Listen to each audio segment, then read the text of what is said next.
في فتره كبيره من حياتي كنت نخدم في بلاصه الكلها جيل التسعينات ولا الفينات، شباب كيف في وقت الفطور كنا نتلمدوا الكل مع بعضنا باش نفطر، اما بالطبيعه ماكله معناها شوف لي حل، لا فريندز شوف لي حل فريندز، وفي الاخر يتقسموا زوز كانوا مغرومين بشوف لي حل ياكلوا مع بعضهم، وزوز اخرين مغرومين بفريندز يمشيوا ياكلوا مع بعضهم، وانا نمشي كالناس المليح نحل باب الحاره على روحي. المهم اخطاك مني انا ومن ابو شهاب، وخلينا من الانقسام الشعبي اللي محلول ما بين شوف لي حل وفريندز. شنو اللي يجمع بيناتهم؟ وشنو اللي يخلي الاعمال هذه تعيش معنا لليوم والناس اللي تو متعلقه بها؟ نبعد بيك اكثر في وقت الراكورات الغالطه وممثلين نجموا يبانوا في زوز حلقات ولا اكثر بشخصيات مختلفه، هذا سبب يخلي اي عمل يتيح في الماء. في شوف لي حل بالعكس هذه قوته. اصلا الميمز اللي صارت على الاعمال هذو الزوز ما فما حتى عمل يتجاوزها. التلفزه الوطنيه محطمه نسب المشاهده بشوف لي حل كهو، وهي تعاود فيه كل يوم لين ولا فما شح في الاعمال الجديده. الموضوع ضرب في مخي، وانا كموضوع يضرب في مخي نحب نحكي فيه.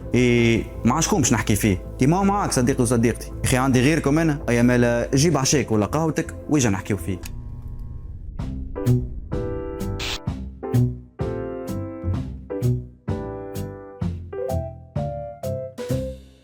عسلامة ومرحبا بك صديقي وصديقتي اللي تتفرج، انا دالي وهذه حلقه جديده من سلسله نحكيو فيه على قناه ثله. وقبل ما نبداو ما تنساش تعمل ابونمون للشين وتفعل الجرس باش يوصلك جديد الكل. اذا كان فما حاجه تجمع ما بين فريندز وشوف لي حل فهي انه الاعمال الزوز تجاوزوا برشا فكره العمل الناجح. النجاح التلفزيوني عاده عنده مده صلاحيه، موسم، زوز، 5 سنين، 10 سنين في أقصى الحالات، وبعد يجي عمل جديد يعوضه. أما الظواهر الثقافية الحقيقية عندها منطق آخر، تعيش خارج الزمن الأصلي متاعها وتنجح في أنه تخلق علاقة عاطفية مستمرة مع الجمهور. وهذا بالضبط اللي صار مع فريندز في الولايات المتحدة وفي العالم، ومع شوف لي حل في تونس. باش نفهموا علاش لازم نخرجوا من تحليل التلفزي البسيط ونمشيوا لعلم الاجتماع والدراسات الثقافية، على خاطر السؤال الحقيقي مش علاش الزوز مسلسلات ناجحين، بل علاش الناس ما زالت متعلقة بهم بعد 20 سنة ولا أكثر. عالم الاجتماع الفرنسي موريس ألبواتش اللي يعتبر من أهم الباحثين في موضوع الذاكرة الجماعية كان يقول أنه الذاكرة ما هيش حاجة فردية كهو، الإنسان يتذكر داخل مجموعات اجتماعية. الذاكرة متاعنا مربوطة بالعائلة، بالأصحاب، بالمجتمع وبالرموز الثقافية المشتركة. ومن هنا نفهموا أنه شوف لي حل وفريندز ما عادوش مجرد أعمال فنية، بل ولات أماكن تخزن فيها أجيال كاملة جزء من الذاكرة متاعها. التونسي اللي يتفرج في شوف لي حل اليوم ما هوش قاعد يشوف في المسلسل فقط، هو قاعد يسترجع في فترة كاملة من حياته. يمكن يتفكر رمضان هو صغير، وإلا لما قدام التلفزة، وإلا أفراد من العائلة ما عادوش موجودين اليوم. المشهد يولي مربوط بذكريات شخصية تتجاوز العمل نفسه. نفس الشيء بالنسبة للأمريكي أو حتى المشاهد العالمي اللي يتفرج في فريندز. المسلسل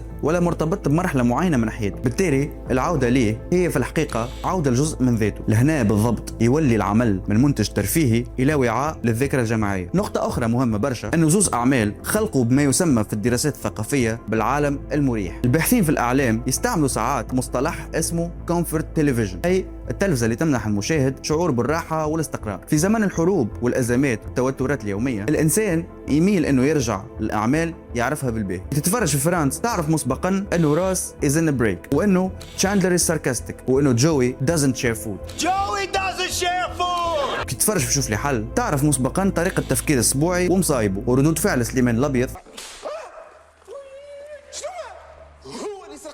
وتكنبيصات الباجي الغبية. العالم ثابت والشخصيات مستقرة والمفاجآت محدودة، وهذا يعطي المشاهد إحساس بالأمان النفسي. الدراسات الحديثة في علم النفس فسرت الظاهرة هذه بأنه الدماغ البشري يرتاح أكثر للمحتوى المألوف مقارنة بالمحتوى الجديد. العمل الجديد يتطلب مجهود باش تفهم الشخصيات والعالم والحبكة، أما العمل المعروف يسمح للمتفرج بالاسترخاء. هذا علاش برشا ناس يعاودوا شوف لي حل ولا فريندز عشرات المرات من غير حتى ملل. لكن الراحة وحدها ما هيش كل شيء. كجات الحكاية مجرد راحة، راهو أي مسلسل قديم ينجم يحقق نفس النتيجة. الحقيقة أنه زوز أعمال خلقوا شخصيات تحولت إلى رموز اجتماعية، وهنا نجموا نستعينوا بأفكار بيير بورديو حول الرأسمال الرمزي. بورديو كان يعتبر أنه بعض الأسماء والرموز تكتسب مع الوقت قيمة تتجاوز معناها الأصلي، تولي علامات ثقافية مشتركة داخل المجتمع. اليوم كي تقول تشاندلر الناس ما تذكرش فقط شخصية تلفزية، تتفكر نوع معين من السخرية وطريقة معينة في التعامل مع الحياة. وكي تقول أسبوعي تونسي ما يتذكرش فقط شخصية في مسلسل، يتذكر نموذج اجتماعي كامل. الشخصية تولي اختصار المجموعة من السلوكيات والصفات. وقداش عنا من باجي ماتريكس ومن جنات في حياتنا. وهذا هو الفرق ما بين الشخصية الناجحة والشخصية الظاهرة. الشخصية الناجحة تنجح في وسط العمل، أما الشخصية الظاهرة تخرج من العمل وتدخل في الحياة اليومية متاع الناس. ولسبب هذا تلقى جمل فريندز ما زالت تتعاود لليوم في مواقع التواصل الاجتماعي. Oh my god!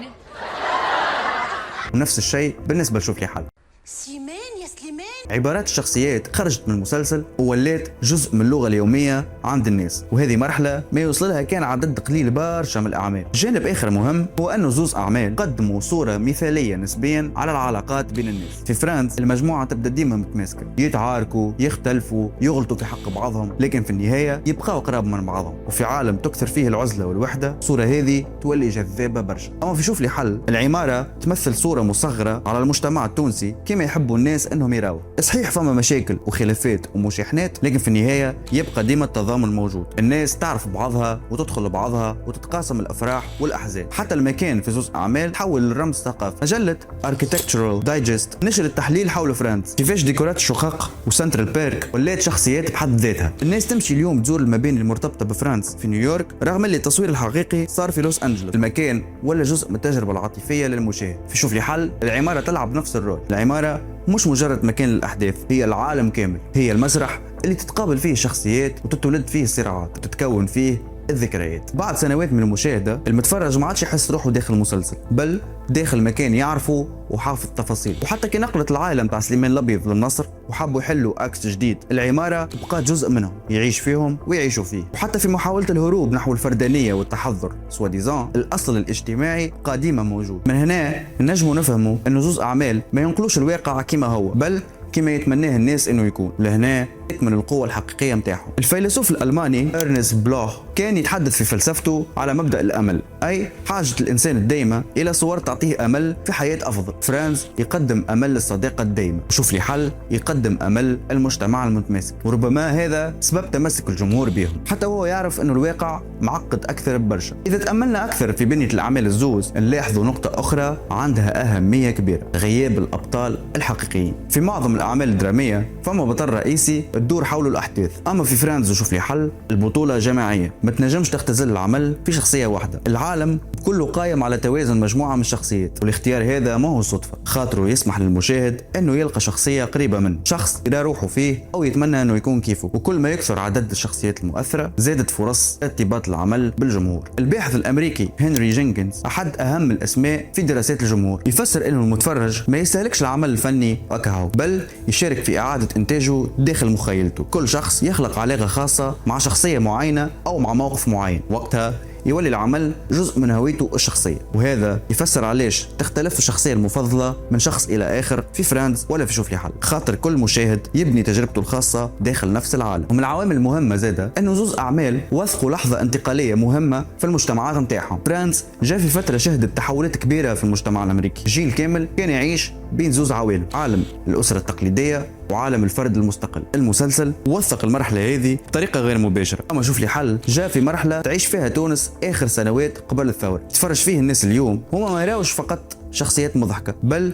يراو صورة على المجتمع كامل كان موجود في الفترة هيك. طريقة الكلام، تفاصيل الحياة اليومية، العلاقات الاجتماعية، وحتى الإيقاع العام للحياة. هيك علاش تتحول إعادة المشاهدة إلى نوع من السفر عبر الزمن. الناس ما ترجعش فقط للشخصيات، بل ترجع زادة الفترة التاريخية كاملة، كأنه العمل أصبح أرشيف عاطفي لذاكرة جماعية مشتركة. ومن المفارقات القوية أنه التكنولوجيا الحديثة ساهمت باش الظاهرة هذه تواصل وتنتشر في عوض ما تقضي عليها. قبل المسلسل كان يعيش الفترة متاع العرض متاعه كهو، تتعدى الحلقة، تتعدى السنين ويتنسى تدريجيا مع الوقت. أما اليوم فضل الإنترنت ومنصات البث، مواقع التواصل الاجتماعي، وحتى الفيديوهات القصيرة، الأعمال القديمة ولات عندها حياة جديدة، ولات تنجم توصل للأجيال كاملة ما كانتش موجودة أصلا وقت أول عرض لها. وهذا بالضبط اللي صار مع فرانس على المستوى العالمي، وصار بدرجات مختلفة بالطبيعة مع شوف لي حل في تونس. برشا من الشباب اللي يشوفوا فيهم اليوم ما عاشوش في فترة العرض الأولى، أما اكتشفوهم عبر الإنترنت وعبر المقاطع المنتشرة على فيسبوك وتيك توك ويوتيوب، ومن بعد مشاو يتفرجوا في الحلقات كاملة. والأهم من هذا الكل أنهم تعلقوا بالشخصيات وبالعالم متاع زوز مسلسلات بنفس القوة تقريبا اللي تعلق بها الجيل الأول. في الآخر نجم نقولوا لفرانس وشوف لي حل نجحوا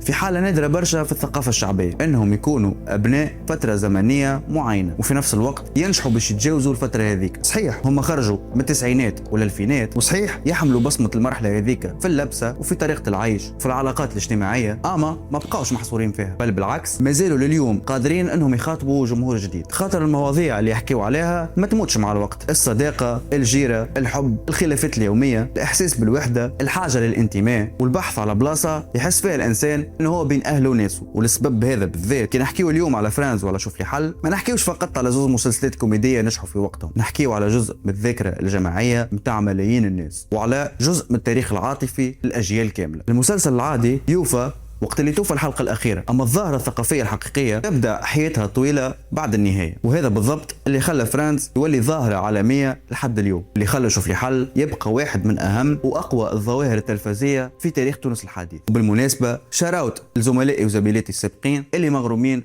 بشوف لي حل وفرانز. أثبتوا لنا حضوركم بكومنتير وقولوا لنا انتم تيم فرانز ولا تيم شوف لي حل، وانا من موقعي هذا نقول لكم اللي باب الحاره خير منهم الزوز شكلين ما بحكي. وراو كان توصلونا ل 5000 فيو و3000 ابونيه نولي نحكي شكلين تعملوها.